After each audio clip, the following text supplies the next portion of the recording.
mensuration deals with area and volume. ध्यान से सुनना. Mensuration deals with area and volume of certain figures.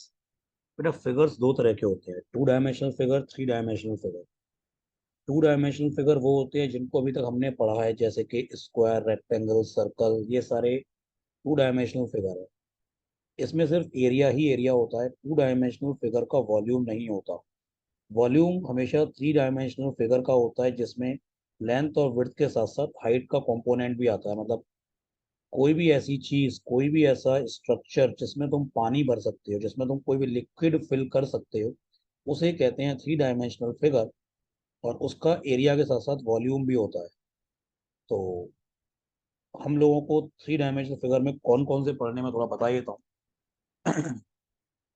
Three dimensional figure कौन कौन से पढ़ने हैं? हमको पढ़ना है क्यूब,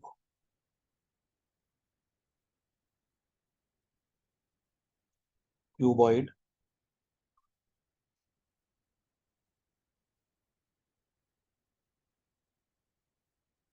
सिलेंडर, कोन, स्फेयर,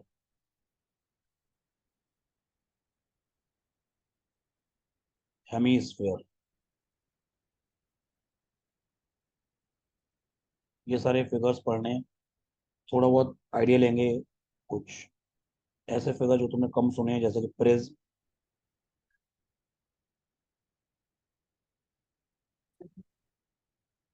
पिरामिड्स,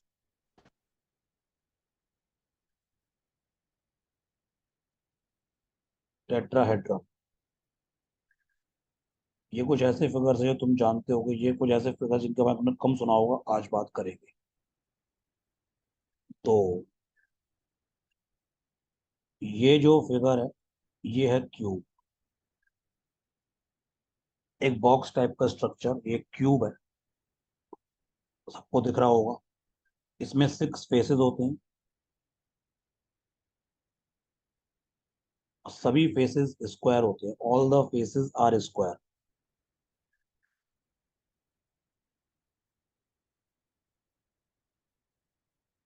इसमें 12 एजेस होती हैं और 8 कॉर्नर्स होते हैं. इसका जो वॉल्यूम होता है वो होता है साइड क्यूब. मतलब where a is side, length of the as.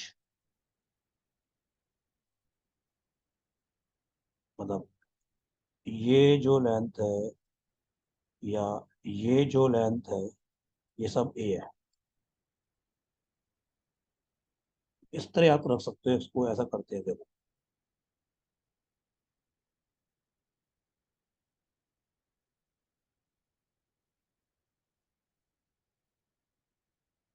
कोई भी थ्री डायमेंशनल फिगर का वॉल्यूम, मतलब सिमेट्रिक फिगर. सिमेट्रिक फिगर क्या होता है? ऐसा थ्री डायमेंशनल फिगर जिसमें बेस और टॉप एक सा होता है, जिसका बेस और टॉप बिल्कुल आइडेंटिकल होता है, उसे कहते हैं सिमेट्रिकल फिगर. जैसे क्यूब एक सिमेट्रिकल थ्री डायमेंशनल फिगर है. क्यूबॉइड एक सिमेट्रिकल थ्री डायमेंशनल फिगर है. जैसे कि नीचे एक ये क्यूबॉइड है, इसका जैसा ये बेस है, ये बेस एक रेक्टेंगल है, वैसा ही सेम ऊपर रेक्टेंगल है. तो ये एक सिमेट्रिक फिगर है.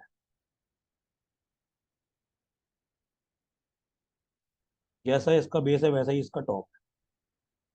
तो किसी भी सिमेट्रिक फिगर का जो वॉल्यूम होता है वो होता है एरिया ऑफ बेस, वो होता है area of base into height. तो यहाँ पे जो क्यूब है, क्यूब का बेस क्या है? स्क्वायर. उसका एरिया क्या होगा? Side square into height is a, तो ए क्यूब. इसका टोटल सरफेस एरिया सब लोग जानते हैं, 6a स्क्वायर. क्योंकि इसमें 6 फेसेस हैं, 6 सरफेस हैं, तो एक सरफेस का एरिया ए स्क्वायर, तो total surface area 6a square. एक ऐसा क्यूब जिसका टॉप नहीं है उसका एरिया 5a² होगा। ऐसा क्यूब जिसमें टॉप नहीं है बॉटम नहीं है उसका एरिया 4a² होगा। तो जितने भी फेसेस नहीं है उसका एरिया हटा दो। एक क्यूब और क्यूबॉइड में उतना ही डिफरेंस होता है जितना एक स्क्वायर और रेक्टेंगल में है, सिंपल। तो ये वाला जो फिगर तुम देख रहे हो, ये फिगर एक क्यूबॉइड है।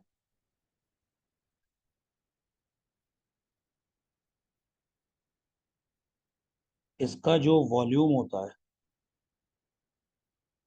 वो होगा एरिया ऑफ बेस, मतलब L/B इंटू हाइट। इसका टोटल सरफेस एरिया, सभी फेस का एरिया, तो नीचे का एरिया LB तो ऊपर टॉप का भी L/B। तो 2 times LB plus BH plus LH।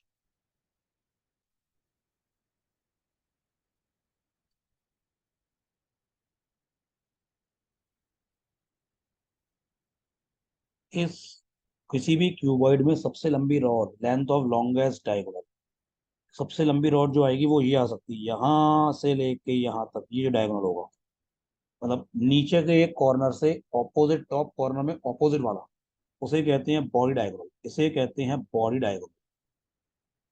मतलब ये जो डायगोनल है इसका नाम होता है बॉडी डायगोनल।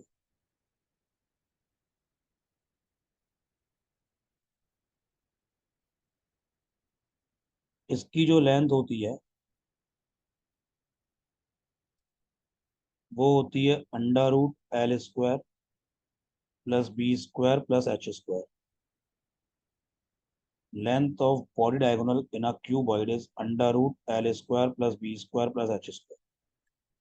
तो बॉडी डायगोनल क्यूब में कितना होगा, ये हो जाएगा √A² plus A² plus A², क्योंकि तीनों साइड इक्वल है, लेंथ विड्थ हाइट तीनों A है। तो ये क्या हो जाएगा, √3A।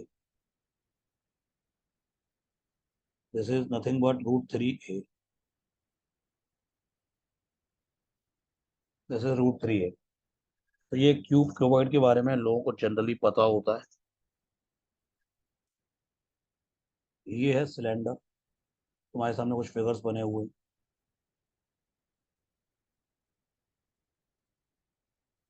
This figure is nothing but cylinder.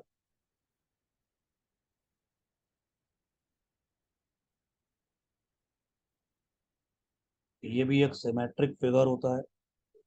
जैसा इसका बेस है वैसा ही इसका टॉप है, वो सर्कल होता है।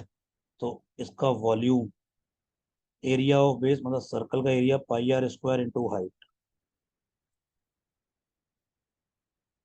इसका कर्व सरफेस एरिया मतलब चारों तरफ का एरिया, दीवारों का एरिया, 2πRH।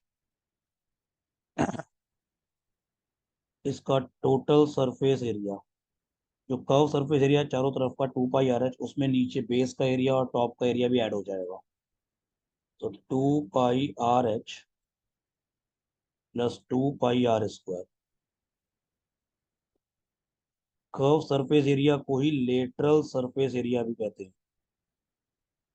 किसी भी फिगर का कर्व सरफेस एरिया या लेटरल सरफेस एरिया एक ही बात है। तो ये हो गया सिलेंडर, सिमेट्रिक फिगर है। ये जो फिगर है ये है कोन।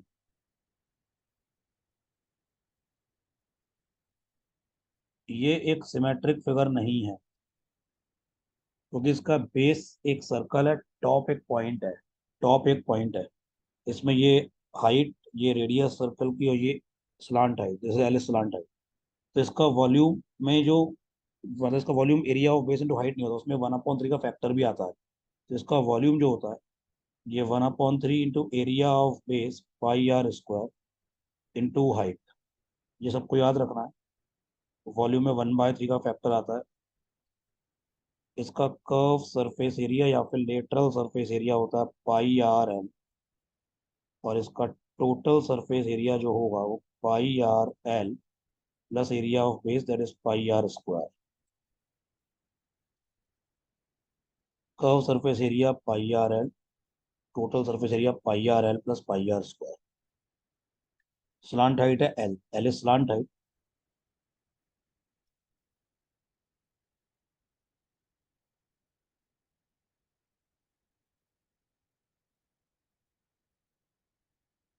H square plus R square it is equal to L square. ये सिंपल पाइथागोरस है, कुछ भी नहीं है। ये जो फिगर है ये स्फेयर है, सबको स्फेयर इससे अच्छा नहीं बन सकता, this is sphere.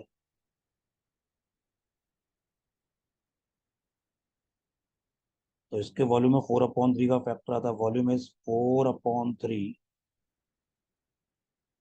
Pi r cube.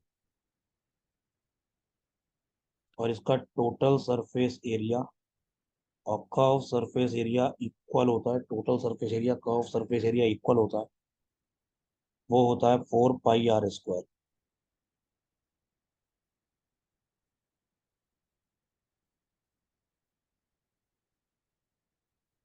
एक स्फेयर को आधा काट दो, हेमी स्फेयर बन गया। Volume is 2/3 pi r cube. Curve surface area या फिर लेटरल सरफेस एरिया सबको पता है 2 पाई आर स्क्वायर। और टोटल सरफेस एरिया जो होगा 3 पाई आर स्क्वायर। इसमें ये वाला एरिया जो पाई आर स्क्वायर सर्कल दिख रहा है वो भी ऐड हो जाएगा। ये कुछ जनरल फिगर्स थे जो तुम लोग जानते हो। कुछ अब और बातें करेंगे। टोटल फार्मूला बेस्ड चैप्टर है, और बस फिगर का एनालिसिस करना आना चाहिए तो क्वेश्चन आराम से बन जाएंगे।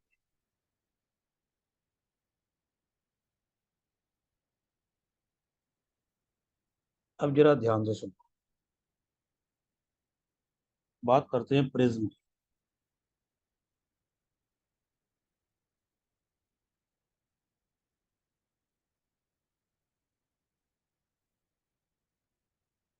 ये एक प्रिज्म है, ये भी एक प्रिज्म है।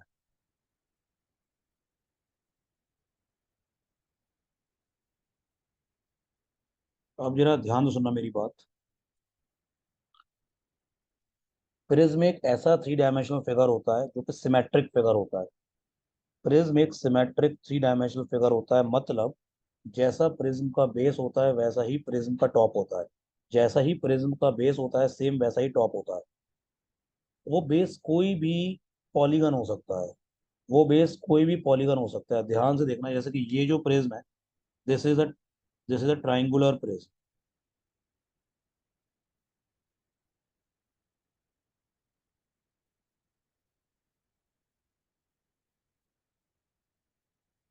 इसका बेस ट्रायंगल है, ये इसका बेस सबको दिख रहा होगा ट्रायंगल।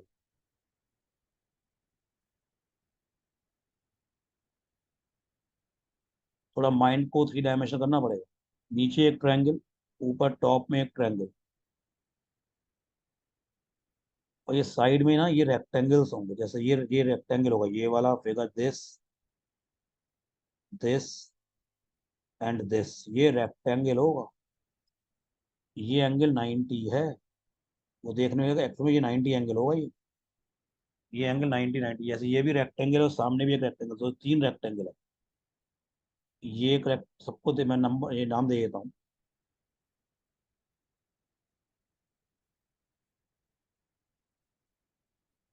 ए बी सी एक ट्रायंगल है, सेम नीचे डी ई एफ एक ट्रायंगल है। A B D A B E D A B E D एक रेक्टेंगल है। ए सी एफ डी एक रेक्टेंगल है, ए सी एफ डी दूसरा रेक्टेंगल है। बी सी एफ ई ये भी एक रेक्टेंगल है। तो ये ट्रायंगुलर प्रिज्म है। ये क्यूबॉइड है, ये भी प्रिज्म है। इसका बेस जैसा भी है सेम वैसा ही इसका टॉप है। और चारों दीवारें रेक्टेंगल है। चारों दीवारें कौन सी? ये वाली चारों दीवारें। ये एक वॉल है, ये रेक्टेंगल है।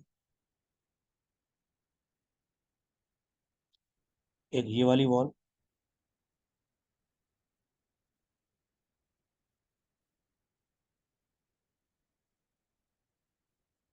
एक ये टॉप, एक ये पीछे वाली, ये पीछे ये है दीवार दीवार।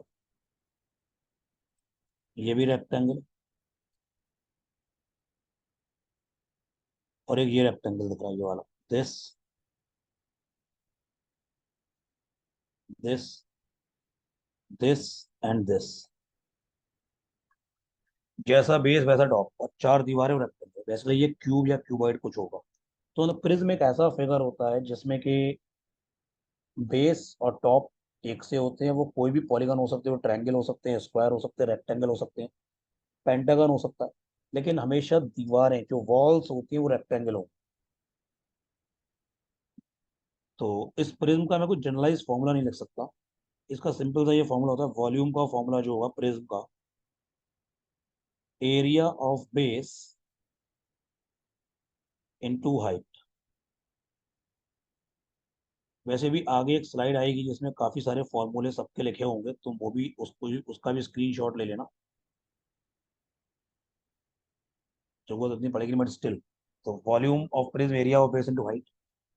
कर्व सरफेस एरिया, जितने फेस हैं सबका एरिया, और मतलब चारों तरफ का एरिया बेसिकली, और टोटल सरफेस एरिया में curve surface area plus area of base plus area of top. तो मैं जनरलाइज फॉर्मूला नहीं लिख रहा हूँ, वो पॉसिबल नहीं। वो डिपेंड करेगा फिगर कैसा है। तो ये हो गया प्रिज्म। तो प्रिज्म कोई पूछे क्या होता है, तुम प्रिज्म को एक सिलेंडर से कंपेयर कर सकते हो। सिलेंडर भी एक प्रिज्म है। तो प्रिज्म एक ऐसा थ्री डायमेंशनल फिगर होता है जिसका जैसा बेस होता है वैसा ही टॉप होता है, और चारों तरफ दीवारें जो होती है वो रेक्टेंगुलर होती है। This is prism. इसके बाद आता है पिरामिड्स। देखो पिरामिड क्या होता है, ध्यान से सुनना। तुम प्रिज्म को एक सिलेंडर से कंपेयर कर सकते हो, और पिरामिड को कोन से। पिरामिड्स,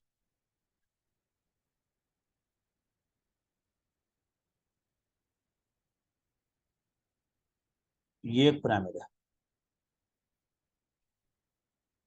पिरामिड एक ऐसा थ्री डायमेंशनल स्ट्रक्चर होता है, पिरामिड एक ऐसा थ्री डायमेंशनल स्ट्रक्चर होता है जिसमें कि बेस एक पॉलीगन होता है। बेस ट्रायंगल भी हो सकता है, बेस क्वाइलेटरल भी हो सकता है, base square, rectangle, base pentagon, कुछ भी हो सकता है। और टॉप एक पॉइंट होता है, जैसे यहाँ पे बेस ये वाला है, यहाँ पे बेस ये है,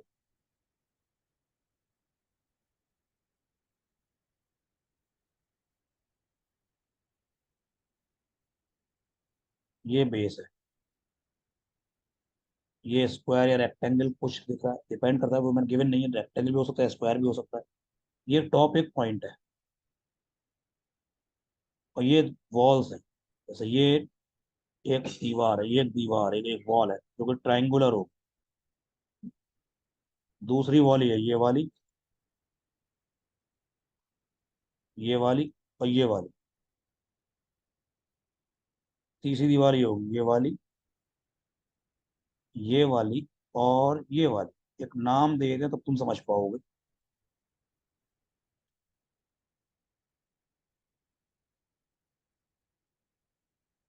जो वॉल्स होंगी चारों तरफ की वो कौन सी है, ADE। ये ये एक ट्रायंगल है जो कि वॉल है। एक ये टेंट टाइप का स्ट्रक्चर है पूरा। दूसरी वॉल होगी ACE। तीसरी वॉल होगी ABC। चौथी वॉल होगी ABD। और बेस होगा बेस BCED। तो ये चारों तो इसके चारों तरफ की वॉल्स हो गई, और ये बेस हो गया। ये एक पिरामिड है। तो पिरामिड का जो वॉल्यूम होता है उसमें हमेशा 1/3 का फैक्टर आता है वॉल्यूम में। Area of base multiplied by height. तुम एक पिरामिड को कोन से कंपेयर कर सकते हो, कोन से जैसा होता है ये। कोन भी एक पिरामिड है। तो इसमें 1/3 का फैक्टर आता है वॉल्यूम।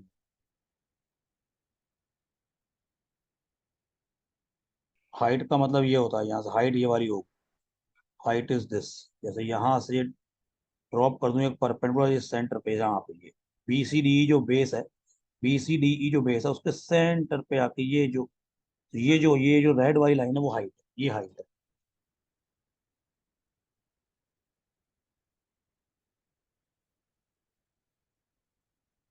अब आता है टेट्राहेड्रॉन।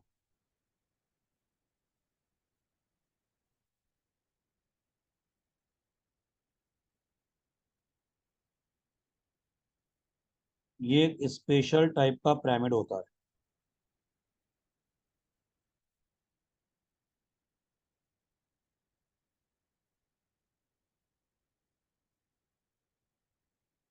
ये एक स्पेशल टाइप का पिरामिड होता है। कैसा स्पेशल? जिसका बेस इक्विलेटरल ट्रायंगल होता है। ये बेस अगर ए बी सी एक इक्विलेटरल ट्रायंगल होता है।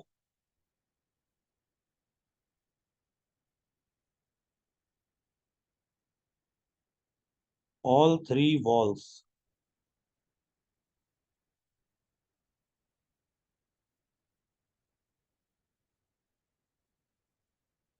Are also equilateral triangle. Base भी ट्रायंगल इक्विलेटरल है, और जो ऑल थ्री वॉल्स है, कौन सी walls? B D C, A D सी,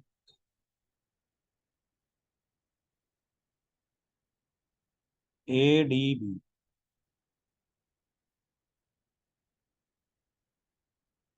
ये भी इक्विलेटरल ट्रायंगल है।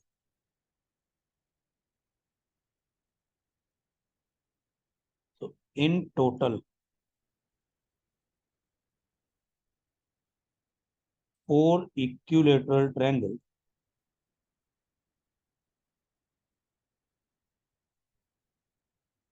All congruent. चारों इक्विलेटरल ट्रायंगल, बेस और 3 सरफेस, चारों की लेंथ से, मतलब चारों की साइड्स इक्वल है। चारों की साइड्स इक्वल है, ऑल कॉन्ग्रुएंट। इस फिगर को कहते हैं टेट्राहेड्रॉन।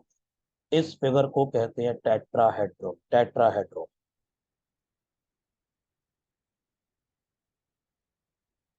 सबको क्लियर है?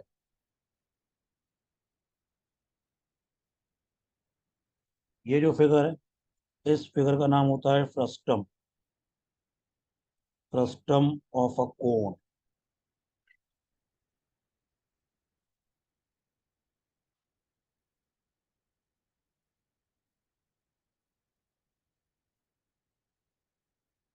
Frustum of a cone. एक कोन को कहीं बीच से काट दो तो ये स्ट्रक्चर बन जाएगा। तो तुम चाहो तो इसको ऐसे भी कर सकते हो, अगर इसका वॉल्यूम निकालना हो, पूरा कोन ऊपर तक बना लो। पूरे कोन में से ऊपर का कोन माइनस कर दो, पूरे कोन के वॉल्यूम में से ऊपर वाले कोन का वॉल्यूम माइनस कर दो, फ्रस्टम का वॉल्यूम आ जाता है। वैसे इसका फॉर्मूला भी होता है, वो फॉर्मूला भी आगे आ जाएगा। ये छोटा वाला सर्कल है ऊपर, स्टेडियस आ रहा है, बड़ा वाला सर्कल नीचे, स्टेडियस कैपिटल आ रहा है। सभी लोग इस वाली स्लाइड का स्क्रीनशॉट लेने जल्दी से। यहाँ सभी जितने भी सॉलिड्स की बात हुई है, जितने भी 3 डायमेंशनल फिगर्स की बात हुई है, सबके वॉल्यूम का फॉर्मूला लिखा हुआ है।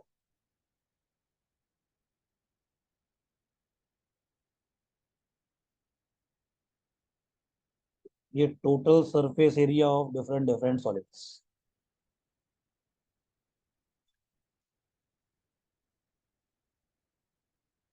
लेटरल या curve surface area, by mistake, curve surface area of different different solids.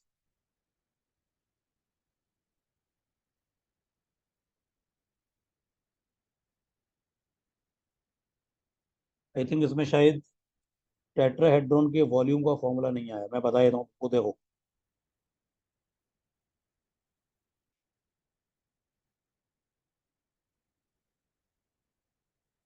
ध्यान से सुनना, ध्यान से।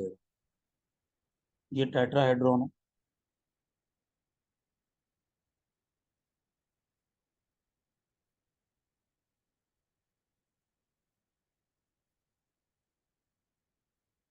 ये इसकी हाइट है।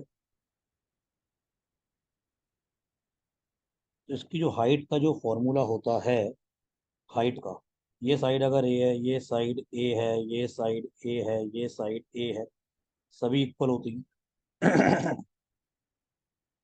जिसकी हाइट होती है ये होती है √2/√3 × a, याद रखना।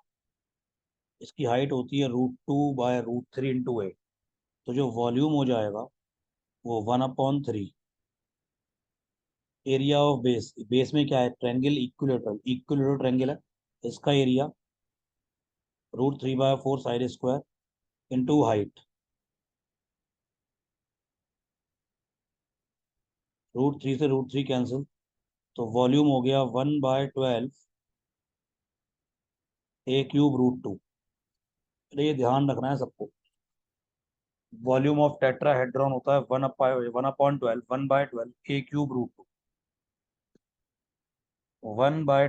a³√2। ये हाइट का फॉर्मूला होता है टेट्राहेड्रॉन का।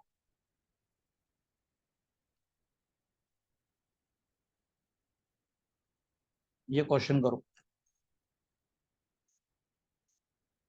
Correct answer is D for Delhi. Simple question है। Spherical ball of radius 1 centimetre is melted. एक 1 सेंटीमीटर रेडियस की बॉल को मेल्ट किया गया, मेल्ट का मतलब उसको लिक्विड बनाया गया, और उस लिक्विड से छोटी छोटी स्मॉलर बॉल बनाई गई जिसकी रेडियस है 1 mm। कितनी बॉल बनेगी? तो जितनी भी बॉल छोटी वाली बनेंगी, क्योंकि वो मेल्ट होकर बनाई गई हैं, तो सारी छोटी बॉल्स का वॉल्यूम जो होगा वो बड़ी बॉल्स, वो जो एक बड़ी बॉल है उसके वॉल्यूम के इक्वल होगा। तो एक जो बड़ी बॉल है, पहले तो उसको ये सब डायमेंशन सेम होने चाहिए, एक जगह एक जगह सेंटीमीटर। 1 सेंटीमीटर में 10 mm होते हैं। ऐसी सेंटी मिली तो 1 सेंटीमीटर इज 10 मिलीमीटर, 10 mm। तो जो बड़ी वाली बॉल है उसकी रेडियस है 1 सेंटीमीटर, या उसको 10 mm कह सकते हैं। उसका वॉल्यूम 4/3 पाई, 4/3 पाई r³। तो 10 × 10 × 10। और छोटी वाली बॉल का वॉल्यूम होगा 4/3 पाई × 1 × 1 × 1। ये एक बॉल का वॉल्यूम होगा। मान लेते हैं नंबर ऑफ बॉल्स है n, तो n बॉल्स का वॉल्यूम, एक बॉल का वॉल्यूम मल्टीप्लाइड बाय n हो जाएगा। 4/3 पाई से 4/3 पाई कैंसिल हो गया, तो n की वैल्यू डायरेक्टली 1000 आ गई। तो ओरल क्वेश्चन था, आंसर इज 1000। चलो ठीक है। ये बताना। देखो, if the sum of length of all the edges of a cuboid is 96। देखो, एजेस होती हैं 12, ये क्यूबॉइड है, तो 4 तो होंगी हाइट के अलोंग, 4 होंगी लेंथ के अलोंग, 4 होंगी विड्थ के अलोंग। तो 4 टाइम्स L+B+H, ये मिला के हो गया 96। तो L+B+H ये हो जाएगा 24। पहली बात तो ये है। लेंथ ऑफ लॉन्गेस्ट डायगोनल जो होता है वो होता है बॉडी डायगोनल। इसकी लेंथ होती है √L² + B² + H²। ये दिया हुआ है 15, तो इसका स्क्वायरिंग बोथ साइड्स कर देंगे। तो L² + B² + H² ये हो गया 225। चाहिए क्या? टोटल सरफेस एरिया होता है 2 टाइम्स ब्रैकेट में LB + BH + HL।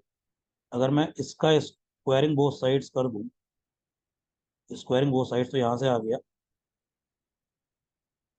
L+B+H का होल स्क्वायर, इट इज 24 का होल स्क्वायर, दैट इज 576।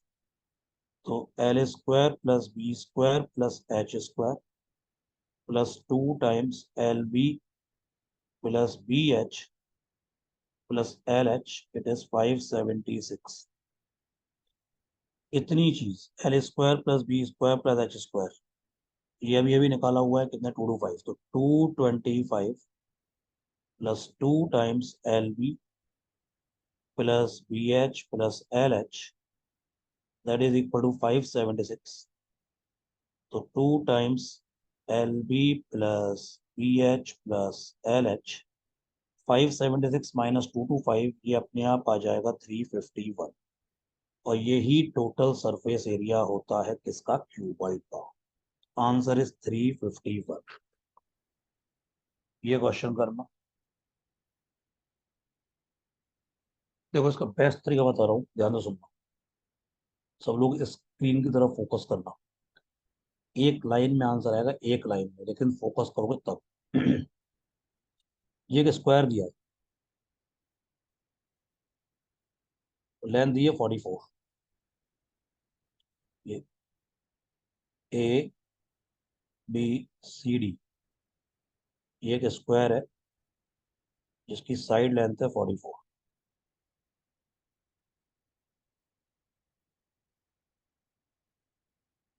ये इसमें 4√2 मीटर का एक विड्थ का, 4√2 मीटर चौड़ा, मतलब विड्थ इसकी 4√2 मीटर की एक पार्क बनाया गया है दोनों साइड।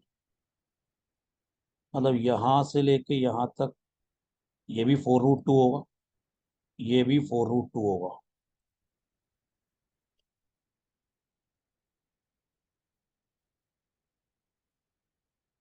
यानी कि ये 4 होगा और ये भी 4 होगा, तभी ये 4√2 फिगर एक सिमेट्रिक है। फिगर पूरा सिमेट्रिक फिगर है। तो ये जो लेंथ होगी यहाँ से यहाँ तक, ये भी 4 होगी, और यहाँ से यहाँ तक ये भी लेंथ 4 होगी। तभी ये राइट एंगल ट्रायंगल छोटा सा इस ये हाइपोटेन्यूज हो जाएगा 4√2। हाँ, ये भी 4, ये भी 4। इसका मतलब ये जो लेंथ होगी यहाँ से लेकर यहाँ तक, ये भी 4 होगी, सेम जैसा ऊपर वैसे नीचे, यहाँ पे 4, ये भी होगी 4। पूरी ये लेंथ थी 44 स्क्वायर पार्क का। तो 44 में से 4 यहाँ ऊपर निकला, 4 नीचे, तो ये बीच की जो लेंथ है, बीच की ये जो लेंथ है बीच वाली, ये लेंथ हो जाएगी 36। अब जरा ध्यान से सुनना। पूरे स्क्वायर के एरिया में से अगर मैं ये वाला, जैसा जैसा ये ट्रायंगल का एरिया है, वैसा ये ट्रायंगल का एरिया है, वैसा ये ट्रायंगल है सेम, और वैसा ये ट्रायंगल है सेम। पूरे स्क्वायर के एरिया में से, पूरा बड़ा स्क्वायर 44 जो है जिसकी साइड वो वाला स्क्वायर में से, ये तीनों ट्रायंगल जो मैंने टिक लगाए हैं वो माइनस कर, ये चारों ट्रायंगल जो मैंने टिक लगाए हैं, ये चारों ट्रायंगल जो मैंने टिक लगाए हैं उनको माइनस कर दूं तो एरिया ऑफ पाथ आ जाएगा। अगर इन चारों ट्रायंगल को मैं अगल बगल रख दूं, एक छोटा स्क्वायर बन जाएगा। देखो ध्यान से देखना, ये छोटा स्क्वायर बन जाएगा जिसकी साइड हो जाएगी 36। ये स्क्वायर की साइड 36 होगी, ये साइड है 36। ये एक टिक वो छोटा वाला, ये दूसरा वाला, ये तीसरा वाला, ये चौथा वाला, ये चार टिक, अगर ये चार टिक वाले ट्रायंगल अगर अगल बगल रख दिए जाए तो एक छोटा सा स्क्वायर बनेगा, एक साइड होगी 36। तो मैं पूरे बड़े स्क्वायर में से, जो कि 44 स्क्वायर होगा, इसमें से छोटे वाले स्क्वायर का एरिया जो कि 36 स्क्वायर होगा, माइनस कर दूं, आंसर आ गया एरिया ऑफ पाथ, जो कि डायरेक्ट आ गया 640।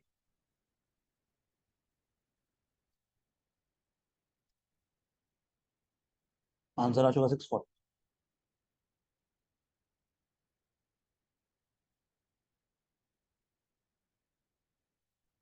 बेस्ट तरीका है।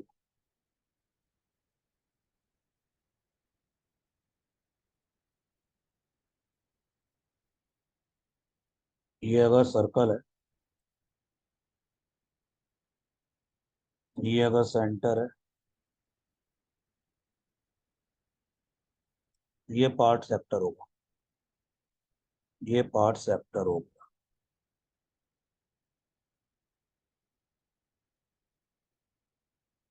इसको सेंटर हो गया तो रेडियस कितनी है 25।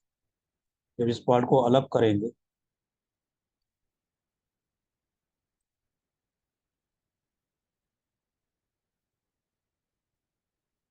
ये एक सेक्टर हो गया। इसको फोल्ड करेंगे तो एक कोन बनेगा।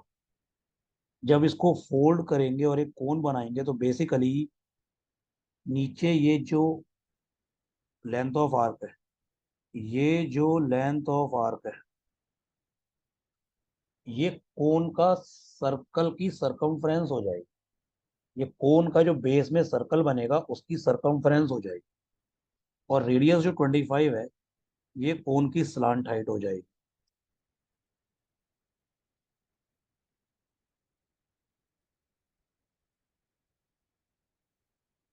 है ना? ये जो लेंथ ऑफ आर्क है 44 जो दी है, ये कोन का जो सर्कल बनेगा बेस में उसकी सरकमफ्रेंस हो जाएगी। तो कोन कुछ ऐसा होता है।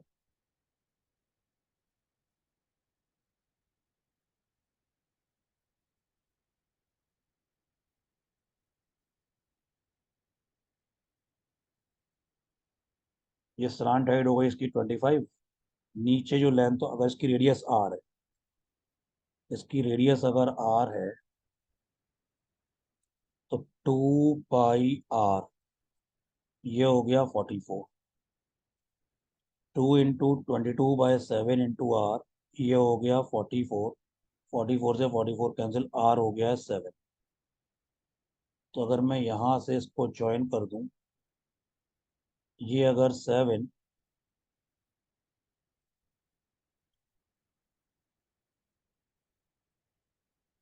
तो पाइथागोरस से ये हाइट हो जाएगी 24। तो कोन की हाइट जो होगी वो 24 हो जाएगी। तो कोन का जो वॉल्यूम होगा 1/3 पाई r² मतलब 7 का square into 24।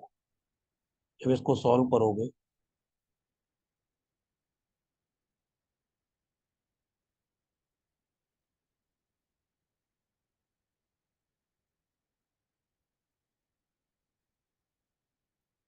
Answer is B for Bangalore. Answer is B for Bangalore. क्या ये सब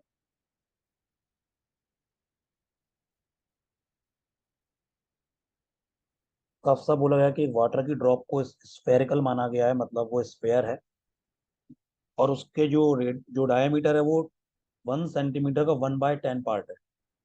तो रेडियस जो 1 सेंटीमीटर का 1/20 पार्ट हो जाएगी। और एक कोनिकल ग्लास मतलब कोन है जिसकी हाइट जो है वो किसके इक्वल है, diameter of its rim. Rim का मतलब जो बेस में सर्कल बन रहा है, जो कोनिकल ग्लास के बेस में जो सर्कल बन रहा है उसका जो डायमीटर है वो उसकी हाइट के बराबर है। और 32,000 drops of water fill the glass completely, मतलब 32,000 ड्रॉप की हेल्प से पानी का ग्लास पूरा भर जाता है, वो कोन पूरा भर जाता है। तो 32,000 जो ड्रॉप्स का वॉल्यूम होगा वही कोन का वॉल्यूम होगा। हाइट बतानी है। तो अगर मैं कोन की रेडियस,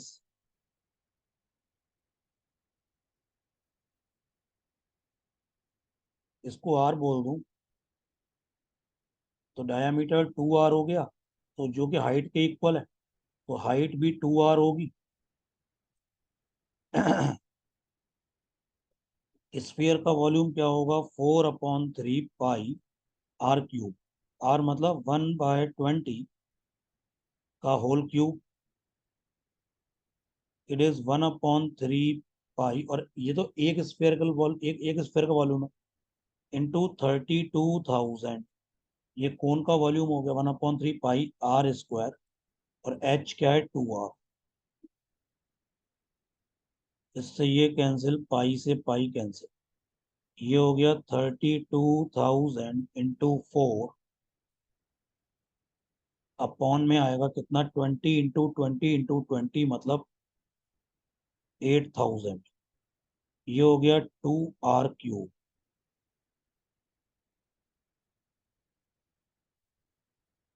4 × 4 16, तो 2r³ की वैल्यू हो गई है 16, r³ हो गया है 8। तो यहां से r कितना आ गया, 2। तो हाइट पूछी, हाइट है 2r, 2r = 4, जो कि हाइट हो गई। Answer is third option. Answer is third option. ये वाला क्वेश्चन करो।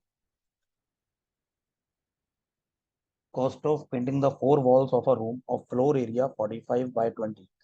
फ्लोर एरिया 45/20 का मतलब है, अगर लेंथ 45 है तो विड्थ 20 है। आई होप ये बात क्लियर होगी, लेंथ 45, विड्थ 20। और हाइट को मान लेते हैं अगर h, तो जो जमीन होगी बेस उसको पेंट नहीं करना, टॉप जो जो छत होगी टेरेस उसको पेंट नहीं करना, चारों वॉल्स को पेंट करना है। तो अगर हाइट को h मान लें तो एक तरफ की दीवार का एरिया हो गया 45 × h। तो जिस फेस जो दीवार का एरिया 45 × h है ठीक उसके सामने वाली दीवार का भी एरिया 45H होगा, तो डबल कर दिया। और एक दीवार का एरिया होगा ये 20H, ठीक उसके सामने वाली दीवार का एरिया भी 20H होगा। तो ये 4 वॉल्स का एरिया हो गया। और इतना स्क्वायर फीट और 1 स्क्वायर फीट के कितने रुपए हैं, 5 रुपीज। तो ये जो एरिया है इंटू 5 कर देंगे, ये कॉस्टिंग आ गई। ये कॉस्टिंग दी हुई है 6500। तो ये कितना हो गया, 45 + 20 that is 65 × 2, 130 × 5, 650H। It is 6500। तो यहाँ से H की वैल्यू आ गई है 10, मतलब हाइट है रूम की 10। जब रूम की हाइट 10 है तो there is an extremely thin line of a different colored paint running around the walls of the room at a height 3 feet from the floor। मतलब ये है, देखो ध्यान से सुनना मैं क्या कहना चाह रहा हूँ। जस्ट एज मैं एक फिगर बना रहा हूँ, मान लेते हैं वो एक रूम है।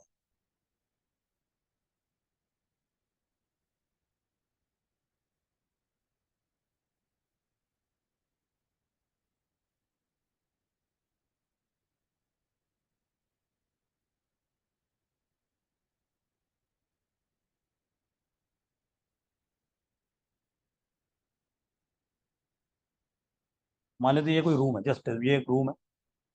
और इस रूम में जो हाइट है वो ये है, ये हाइट है। ये हाइट अभी जो हम लोगों ने ये 10 निकाली है। तो जमीन से मतलब फ्रॉम द फ्लोर, फ्लोर से बेस से 3 फीट ऊपर एक एक्सट्रीमली थिन लाइन चारों तरफ एक तरह। तो ये जो लाइन है ये पूरे रूम की हाइट को किस रेशियो में डिवाइड करेगी, ये हो गई 3 और ये हो गया 7। तो 7:3 या 3:7 जो भी, आंसर इज 3:7। बात खत्म हो। सिंपल क्वेश्चन एकदम। ये बताओ, water flows out at the rate of 10 meter per minute from a cylindrical pipe of diameter 5 mm. How much time would it take to fill a conical tank whose diameter at the surface is 40 centimeter and depth is 24 centimeter? कहीं मामला metre में है, कहीं में है, कहीं centimetre में, तो यूनिट सेम रखो, यूनिट सेम रखनी पड़ेगी। अब देखो मतलब क्या है, एक प्लस सिलेंडर बनाते हैं।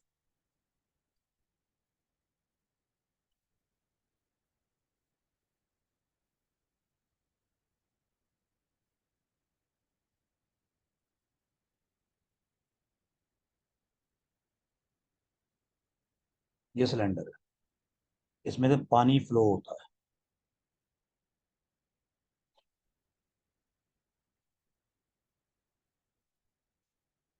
और ये पानी एक कोनिकल टैंक में जाता है।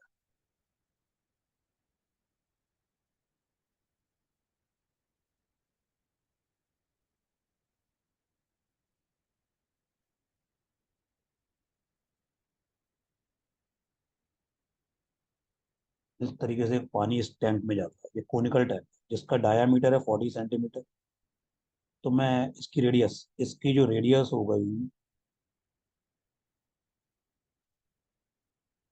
जो डायमीटर 40 है तो रेडियस हो जाएगी 20 सेंटीमीटर। डेप्थ मतलब ये गहराई इसकी, ये 24, तो इसकी रेडियस हो जाएगी 200 mm।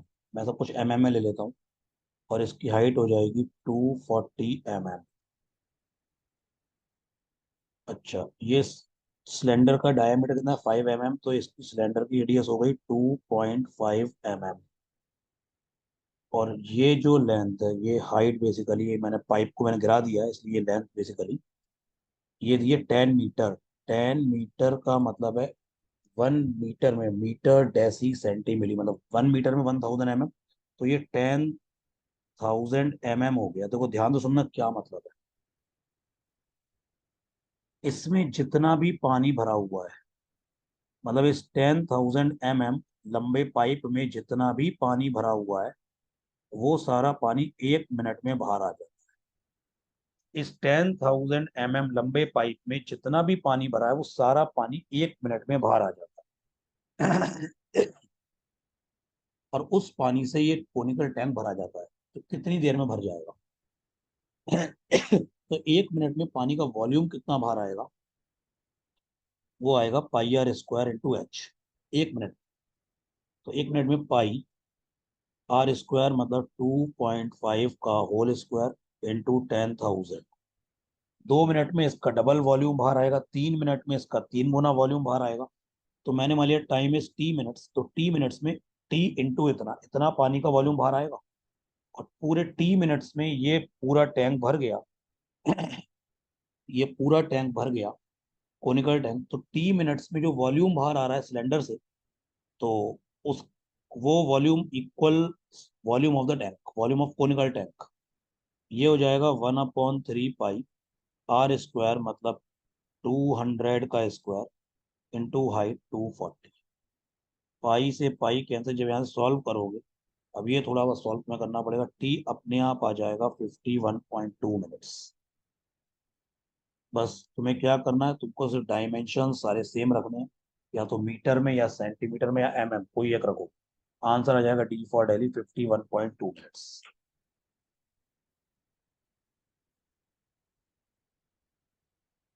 ये करो। If a right circular cone of height h is cut by a plane parallel to the base and at a distance h/3 from the vertex, then the volume of the resulting cone and frustum are in the ratio। देखो, पहले कोन बनाते हैं।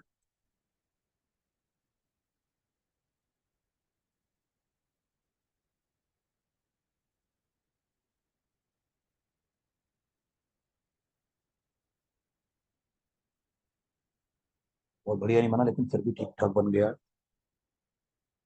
इसको बीच से नहीं काट दिया, ऊपर जो एक छोटा सा कोन निकलेगा। ये जो हाइट है ये h/3 है,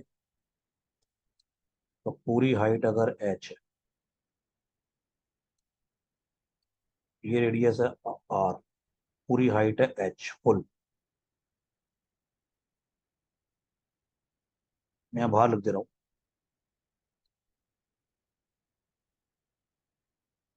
ये पूरी हाइट है h, और इतनी हाइट ये h/3, ये h/3।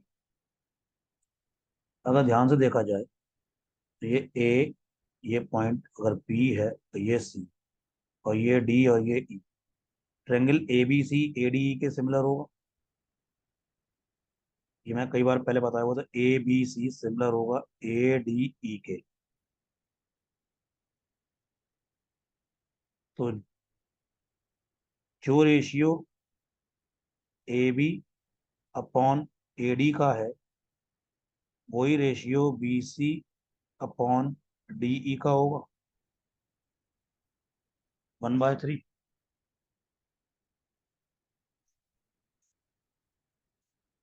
क्योंकि ये h/3 है, पूरा h है, तो ये r है, तो ये भी फिर ये मैं कह सकता हूँ कि डी ई अगर r है तो बी सी हो जाएगा r/3। बी सी हो जाएगा r/3। बस क्वेश्चन खत्म हो गया। तो वॉल्यूम ऑफ रिजल्टिंग कोण मतलब ऊपर वाला कोण, तो वो उसका वॉल्यूम हो जाएगा 1/3 पाई आर स्क्वायर, आर मतलब r/3, r/3 का स्क्वायर इंटू h/3।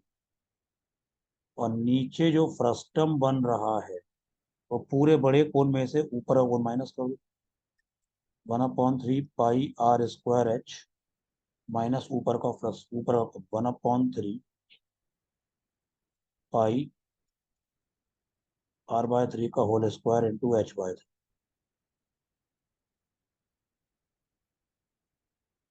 तो 1/3 पाई पूरे में से कैंसिल हो गया, तो ये आ गया answer r square h/27 upon r square h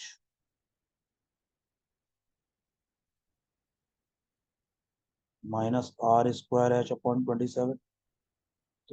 are square h p cancel हो जाएगा, तो बेसिकली ये हो जाएगा 1/27 अपॉन 1 - 1/27। तो ये हो जाएगा 1/27 अपॉन 26 अपॉन 27, इससे ये cancel.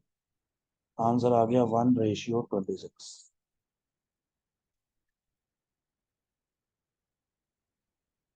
Answer is 1/26।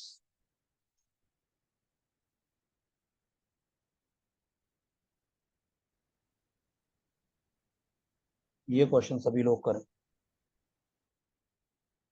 A square shaped well of side 10 meter has high walls all along its sides। एक स्क्वायर शेप का वेल है, चारों तरफ उसके लंबी लंबी दीवारें खड़ी हुई है ताकि वो कोई गिर ना पड़े उसमें। और स्क्वायर शेप वेल है, उसकी साइड है 10, and is surrounded by huge grazing area। On one corner of the square well, a cow is tethered, मतलब बंधी हुई है, by a rope of length 18 meter। What is the maximum area that can be grazed by the cow? ये देखो, एक बात बताओ, अगर ये लेंथ 10 है,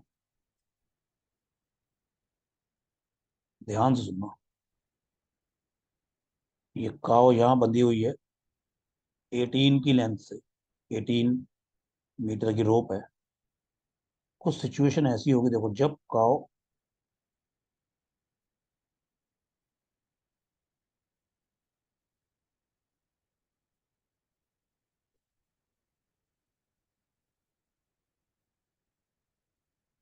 ध्यान से देखना यार, पहले काव ये इस तरह से मूव करेगी,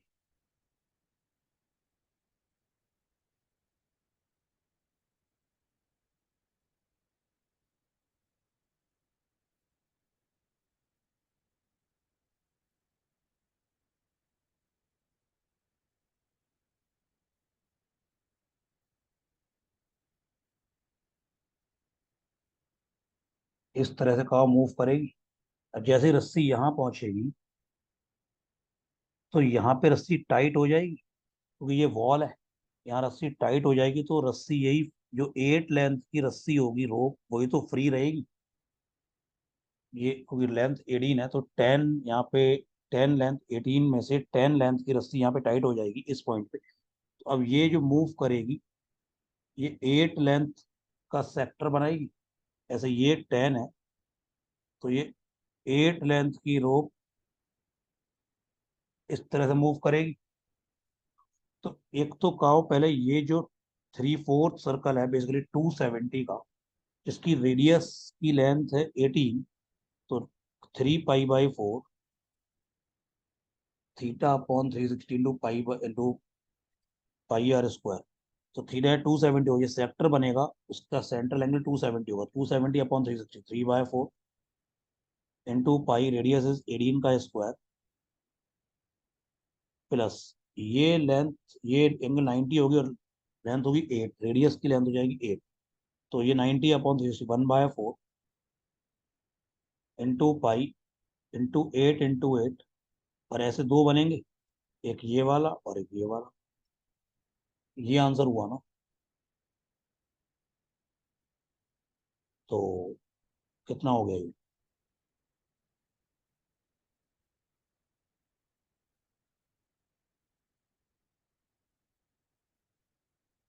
81 into 3, 243 pi, 8 into 4, 32,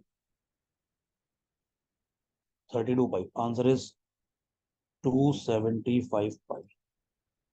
correct answer is 275 पाई। ये दिल इज कैट में आ चुका है। कैट ऐसी ही जगह लोगों को कैच करता है, कैट जानता है तुम कहाँ गलती कर सकते हो, और लोगों ने वही गलती कर दी, जबकि क्वेश्चन बहुत सिंपल था।